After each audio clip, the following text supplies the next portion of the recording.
Welcome to the Business Buyer Diaries. My name is Nathan Platter. I'm a full-time employee, and I bought a business.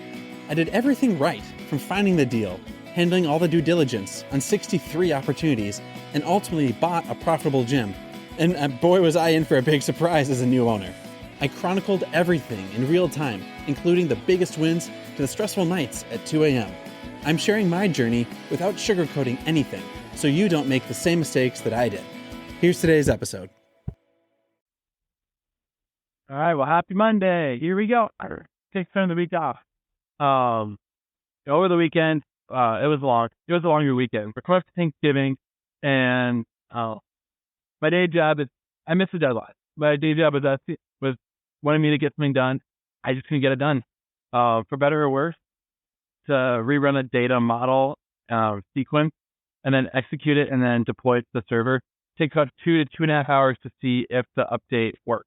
If it did work, phenomenal, you passed. If it doesn't work, after 2 hours, it tells you, sorry, failure, and then you have to try again. So on a typical work day, you can do 3, maybe 4 cracks to a data model for like how many days, how many frequencies per day, and then there's multiple elements within the data model. So long story short, like in a typical day, you don't get a whole lot done when expanding the size of your model for your reporting. And so I worked on the weekend. And so I had to figure out how to do that. I worked like a full day over the weekend, and that was tough.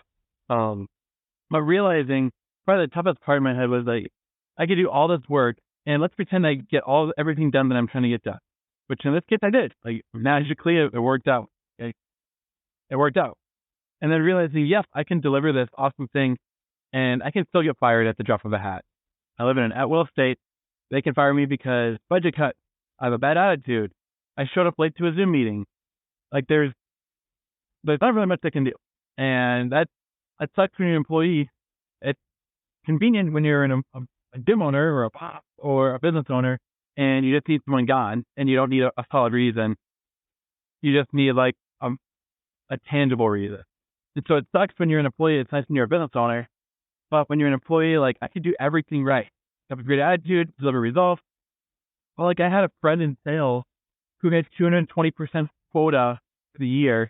He went on a business trip, and a week after, or he went on like the vacation, like, hey, like honors club, go to Jamaica for a week with like free booze and free meals, and then a week after you get back, the economy doesn't look good, so everyone got fired, him included. And the reason was that how the future does not look promising. So it has nothing to do with your results. It has nothing to do with your impact. It has nothing to do with the enterprise value added. Has nothing to do with all the money you made the company. If they don't want you, they don't want you. And that is a harsh reality. And it's part of capitalism is you need the companies to have the flexibility to survive themselves. And then people, unfortunately, will have to bounce from one job opportunity to the next. But if companies can stay afloat, then they can bounce something. And and my philosophy personally, and always up and have these conversations, I could be wrong. If you strap companies to having to deal with union and wage contracts, then you drag the company and the people down. So like right now, I'm in a rabbit trail and then I'll circle back. Right now, in the U.S., a lot of unions are renegotiating contracts with their manufacturer employers. And these contracts are very employee heavy. Like the companies are making a profit, sure, but the employees' unions are now grabbing so much profit that if there's a rocky year, the company will have to lay off the entire union. Like the company will go on. And that's not anyone's opinion other than my own. But realize when you strap so much weight and responsibility onto the company having to honor and lock themselves in, and then there's a rough year, the company will go under. And now everyone who works there goes under, and now you have a mass industry-wide problem, not just an isolated problem. So you better for the company to lay off 10% of its workers.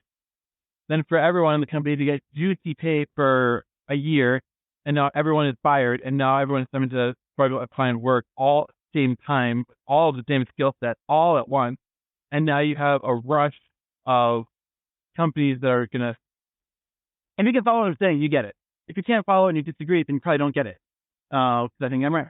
And so all that to say, I can do all this work. I can generate a lot of value. I can work crazy hours, work the weekend. And at the end of the weekend, I can get fired for being ugly. I can get fired for company concerns or issues. And that sucks. And that's part of reality. And realizing, okay, well, if I own the business, if I have equity in what I'm doing, I'm not going to fire myself as an owner. But I may get fired today because I missed the day or company budget or whatever reason. And so that was a sucky part of realizing I'm working on it, doing all this extra work, trying to go above and beyond to meet quota results. And you realize, yeah, it could be nothing. Yeah. And so right now we need the paycheck. It's helped quite a bit as we get the gyms up and going. But having to battle thoughts in the back of my mind that employees are, for lack of better reasons, are not guaranteed a role. And if they are, then it's probably a bad spot to be in anyway.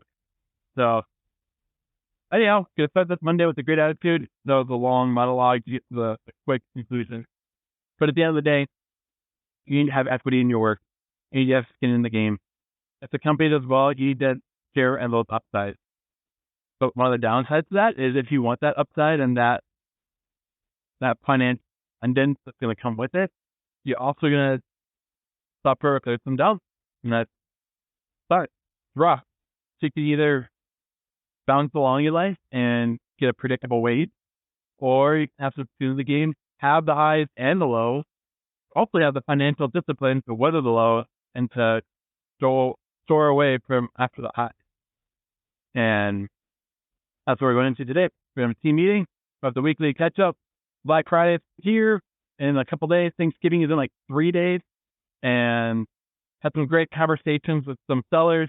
We're going to proceed with some additional clubs. So hopefully we've got clubs number 3 and 4 in the works. How many episodes are we at? Like 150. And I don't know when I'm going to start releasing these. I've just been making these one after another. And so hopefully these won't be released until clubs number 3 and 4 are completed. But we're just going to keep growing. We're going to keep casting the vision, keep the right people in line. When I say in line, keep them both growing in the right direction, as well as always looking to expand the size of the fund, both for the membership base as well as the folks that want to join the vision and help us get to where we're going.